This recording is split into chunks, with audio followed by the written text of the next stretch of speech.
I am Dr. Atma Selvi, Assistant Professor in the Department of Food Process Engineering at SRM University, Chennai.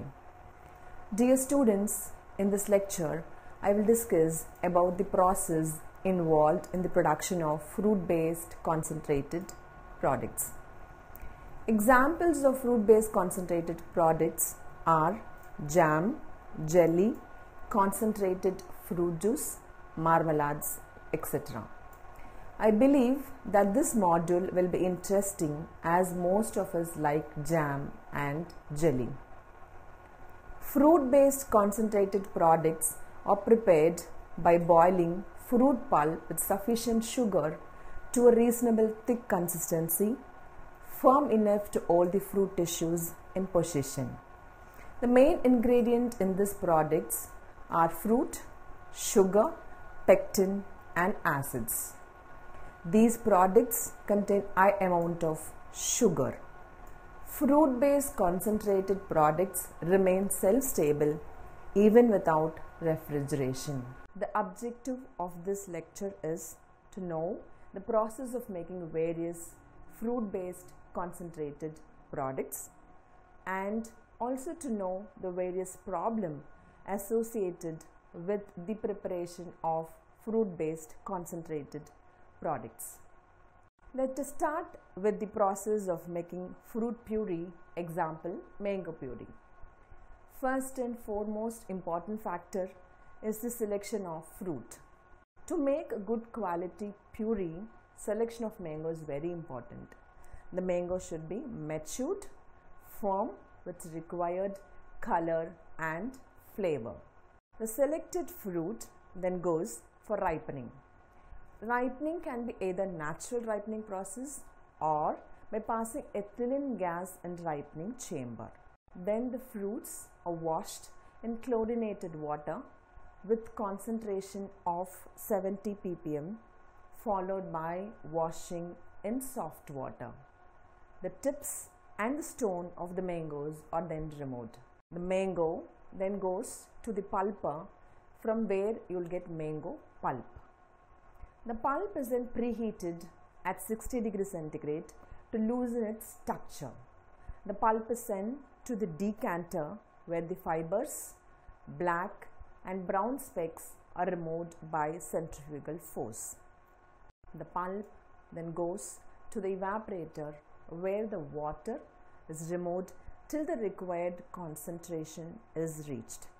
The concentrated and sterilized pulp is then filled in cans or aseptic bags. This concentrated pulp can be stored for 24 months in room temperature. Concentrated pulp can be used in the preparation of jam, jelly or can be consumed as such after diluting it with water. So, we have just learnt the process of making concentrated fruit pulp. Next, let us learn the process of making tomato ketchup. Various recipes are used for the production of tomato ketchup and sauce. Today, I will teach you the basic recipe to make tomato ketchup. First, for the production of ketchup, the spices are coarsely ground and tied in a spice bag, immersed in tomato pulp and cooked. Finally, the required quantity of vinegar, salt and sugar are added. Let us see the production process. First step is washing. Well-ripened tomatoes are cleaned by washing in water. The tomatoes are then sent to pulper to make into pulp. The extracted pulp is then sent to continuous concentrator where the pulp is concentrated to 1/3 of its volume. The concentrated pulp is then homogenized. Required amount of salt, sugar, spices, vinegar and other ingredients are added to the pulp to obtain the desired flavor associated with the product. The prepared tomato ketchup is then filled in bottles. Next, let's learn the process of making jam. Jam is a food product prepared by boiling the fruit with sufficient quantity of sugar, pectin and acids to obtain the desired consistency. Jam can be prepared from variety of fruits like apple, pear, sapota, papaya, strawberry, mango, etc.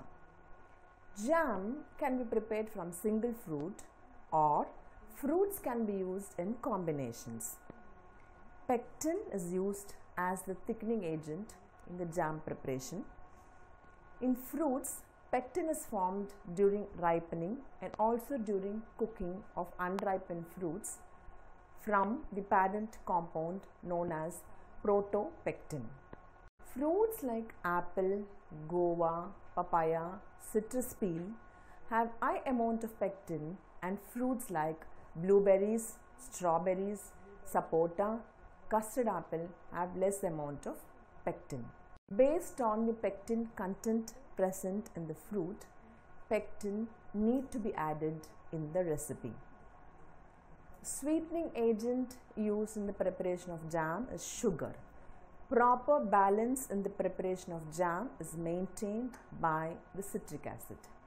Now let us see the process of making jam. In order to obtain the desired quality of jam, the required and accurate amount of ingredients must be added. Ideally, the following ingredients must be mixed and combined to obtain the best quality jam: 1% pectin, 45 to 50% sugar and acid to obtain the pH of 3.1. The matured and firm fruits are selected, washed, peeled, sliced and pulped. Boiling of the jam is continued until the total soluble solid reaches 68-degree brick, and also jam should form flakes when examined with a ladle. The jam is then filled in bottles and labeled. Cooking of jam need to be stopped at right stage. Undercooked jam will not set and the overcooked jam will undergo crystallization and darkening. We have now learnt the process of making jam. We also need to know how to determine end point in jam preparation. The finished or end product of jam preparation can be determined by any of the following methods: drop method, refractometer method, boiling point method, or by weighing method. First, let us see about drop method. In this method, a little quantity of jam is taken from the boiling pan in a teaspoon and allowed to air cool before putting a drop of it in a glass filled with water. If the drop of jam touches the bottom of the glass without disintegrating in the water, the jam is considered to be ready. The only drawback of this method is that jam sometimes gets overcooked while it is being cooled for testing. Next is refractometer method. The cooking of jam is stopped when the refractive index reading of refractometer indicates 68-degree bricks. The jam should be immediately cooled before placing a drop of it on the refractometer glass, as the reading is calibrated at 20 centigrade. The main advantage of this method is its ease of handling. End point can also be determined by boiling point method. The boiling point of jam should be 13 centigrade, higher than the boiling point of water at any particular location. End point of jam preparation can also be evaluated by weighing method. The weight of the jam prepared from the fruits rich in pectin is 1.5 times the weight of the sugar taken. The disadvantage of this method is that weighing needs to be done frequently, which is practically time consuming. The disadvantage of this method is that weighing needs to be done frequently, which is practically time consuming and uneconomical, as heat energy is wasted during weighing. Now let us see the various problems in the production of jam and the ways to rectify it. The first problem in jam making is crystallization.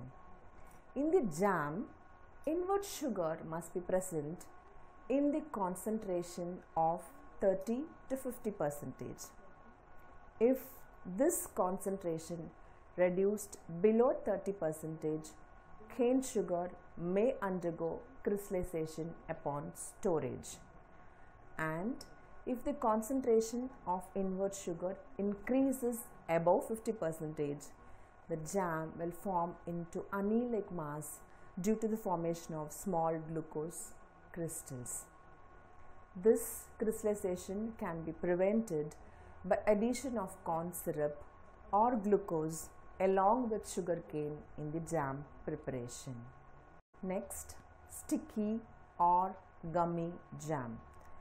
High percentage of total soluble solid makes the jam sticky and gummy in nature. This can be prevented by the addition of sufficient amount of citric acid, pectin, or both. Premature setting in jam. This problem arises because of the presence of low total soluble solids and high pectin content. It can be solved by addition of more amount of sugar. Surface graining and shrinkage in jam. Jam must be stored in cool place to prevent moisture loss due to evaporation.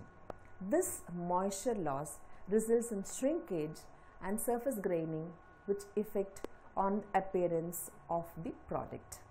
Finally, microbial spoilage of jam. During the storage, there may be mold growth in the jam, which can be prevented by storing jam in 80% humidity. So far, we have discussed about the process of making jam, methods to test the end point of jam. We also discussed about the problems and the way to rectify the problems in making jam. Now, let us learn the process of making jelly. We all know that jelly is a semi-transparent fruit product made from either fruit or vegetable juice with the help of pectin. Guava, apple, plum are the fruits generally used in the preparation of jelly. Let us see the production process of making jelly. First is the selection of fruit. Selected fruit should be just ripened, as underripened or overripened fruits will have less pectin content. The fruits are washed and cut into thin slices. The pieces are then boiled in water for 30 minutes. After 30 minutes, it is filtered using muslin cloth and the clear liquor is used for further processing. The pectin content in the liquid is tested, based on which the sugar is added, and the mixture is boiled until the required consistency is obtained. Citric acid and synthetic color is added at the end of the process. It is then filled in clean, sterilized bottles and stored in cool and dry place. A perfect jelly should be lucid but not too stiff and should have the attractive color and original flavor of the fruit. Jelly should keep its shape when removed from the mold. It should be tender enough to move back and forth rapidly but not flow. According to Food Safety and Standards Authority of India, jelly should have 65% total soluble solids, 45% juice in the final product. Sulfur dioxide, benzoic acid, sorbic acid in its calcium, sodium, potassium salt is permitted as preservatives. Let us see the role of ingredients used in jelly preparation. Sugar. Sugar lends sweetness as well as structure. It enters in the interfibril structure of pectin and help in the formation of gel. The jelly holds less water, thus resulting in the stiff body in the presence of higher sugar. Sufficient inversion of sugar can be obtained by boiling the pectin extract for 10 minutes at pH 3 or for 30 minutes at pH 3.5. The finished jelly should contain 30 to 50% invert sugar. If the percentage of invert sugar is less than 30, sugar may get crystallized during storage. If the invert sugar is higher than 50%, then the jelly will develop into a honey-like mass due to the formation of small crystals of glucose. Acid. The fibrils of pectin become tough in the presence of acid and are thus able to hold sugar solution in the interfibril spaces. In the presence of large quantity of acid, the fibril lose its elasticity. Subsequently, the jelly becomes syrupy.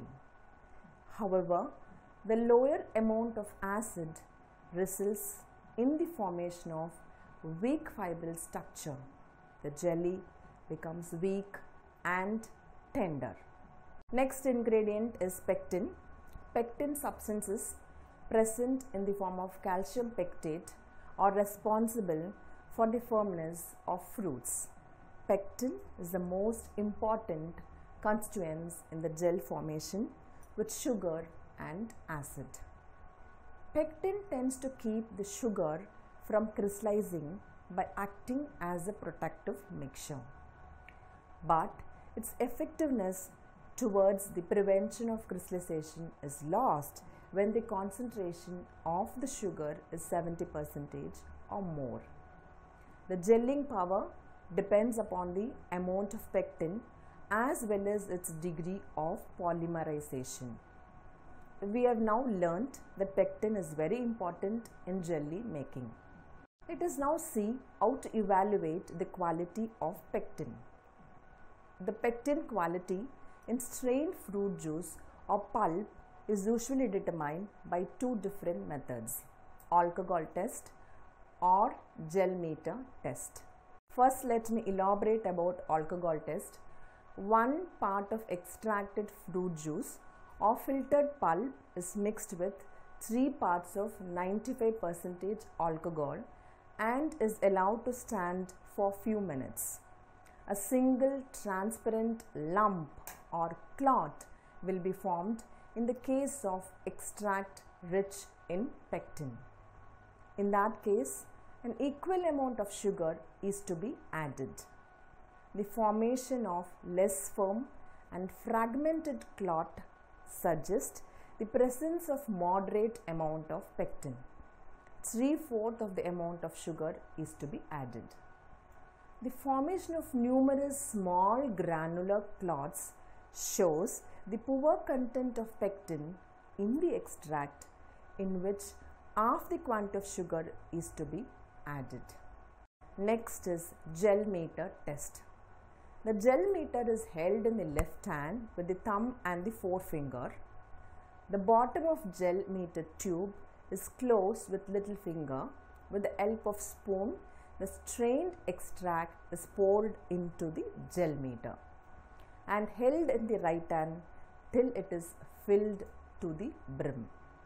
The little finger is removed from the bottom and extract is allowed to drip for 1 minute, and the finger is replaced at the end. The reading of the level of extract in the gel meter is noted. This reading indicates that how many parts of sugar are to be added to 1 part of juice. Next, let us see how to judge the end point of jelly making. First is temperature test. The temperature of the jelly should be 220 degree Fahrenheit in a jelly meter. Then spoon or sheet test. A cool metal spoon is dipped into the boiling jelly mixture and lifted out. The drops will be light and syrupy when the mixture begins to boil. As the syrup continues to boil, the drop becomes heavier. When the 2 drops form together and the sheet of the spoon, it indicates that the jelly is reached. Next, refrigerator test. The syrup should be boiled until the refractometer shows 68 degree pricks. Next, let us discuss about the problems with jelly making. First and foremost problem is failure of the jelly to set.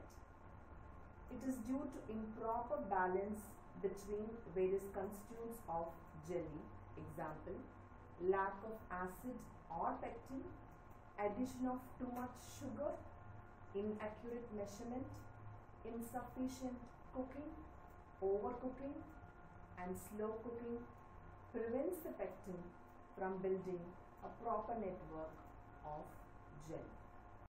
Next problem is cloud jelly. Unclear juice or pectin extract, underripened fruit, non-remote of scum, premature gelation, overcooking, or pouring so slowly into the containers can result in a cloudy jelly. Then the color changes in jelly. Darkening at the top of the jar can be caused by storing them in too warm a place or by an imperfect jar seal. Color fading in jelly.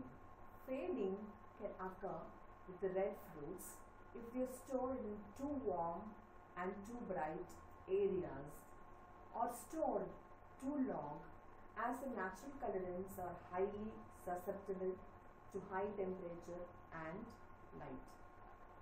Another possible cause of color fading could be the insufficient processing to destroy the enzymes affecting the color, or the elevated processing temperature might cause destruction. Trapped air bubbles can also contribute to the chemical changes by oxidation. Then, crystal formation in jelly. An excess of sugar can seed the jelly when high methoxypectin is used. This excess sugar comes from overcooking, too little acids, or from undercooking. Tartarate crystals can be formed in grape juice if the juice is left to stand in cold for several hours before being used. Moreover, if the glass interior is scratched, seeding can occur. Gummy jelly. Gummy jelly is the result of prolonged or overcooking in which more than desired inversion of sugar occurs. Weeping jelly. Synergistic is the phenomena of spontaneous exudation of fluid from a gel, and it is also called as weeping jelly. It can be due to overcooking, addition of too low sugar, or premature gelation, insufficient pectin, and storing in a warm place. Presence of mold in jelly. The appearance of mold can be the result of imperfectly sealed jars or airborne contamination if insufficient sugar is used. The availability of water makes a favorable environment for contamination from the jars if they are not properly sterilized or left under processed. Mold is visible before the taste is effected. Stiff jelly, overcooking or using too much pectin makes too tough jelly which fails to spread when applied on bread. Let me summarize this lecture. Good quality puree can be obtained only when good quality fruits are used. For the production of ketchup, the spices are coarsely ground and tied in a spice bag, immersed in tomato pulp and cooked. Finally, a required quantity of vinegar, salt and sugar are added. Jam can be prepared from single fruit or fruits can be used in combinations. In order to obtain the desired quality of jam, the required and accurate amount of ingredient must be added. End point of jam concentration can be evaluated by drop test, refractometer test, boiling point method and by weighing method. We have also discussed the various problems associated with the production of jam like crystallization, sticky or gummy jam, premature setting, surface graining and shrinkage and microbial spoilage in jam. Jelly is a semi-transparent food product made from fruit or vegetable juice with the help of pectin. The pectin content in the liquid is tested based on which sugar is added. A perfect jelly should be lucid but not too stiff. I have also discussed the role of sugar, pectin and acid in jelly making. Pectin quality can be evaluated by alcohol method or gel meter method. End point of jelly is determined by temperature test, sheet test, refrigerator test. Dear students, hope you enjoyed learning about the process of making fruit pulp, tomato ketchup, jam and jelly.